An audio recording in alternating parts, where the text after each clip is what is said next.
It's not people that is upsetting us, but it is their actions of these tourists that is upsetting us, because we are in a conservation zone. It talks about preservation and conservation, and people both from São Tomé as well as Fontainhas, they are people who have a certain quality of life, and the quality of the life of the residents of these areas is on acts of kindness, on love, on respect, on honesty and loyalty. But what we see today, the people who are coming, they are not humane.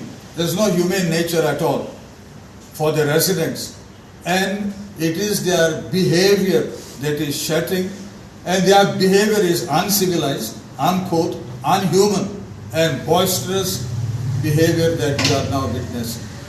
Tourist taxis, and this is one thing that we have a problem with the tourist taxis. Every tourist taxi is wanting to extend his services to his client, and they want to drive them. If it's possible to drive them inside the chapel also with the vehicle to show them, they will do that. Now towards finding solutions, alright, one thing that I can think of, and we had thought of it much earlier, and all of them are also been saying about it, is whether it's possible to identify centralized parking lots. And that could be supported by creating a small vehicular loop system like a rickshaw or a small open bus or something like this. It could take people. When electric vehicles would be the best acceptable form.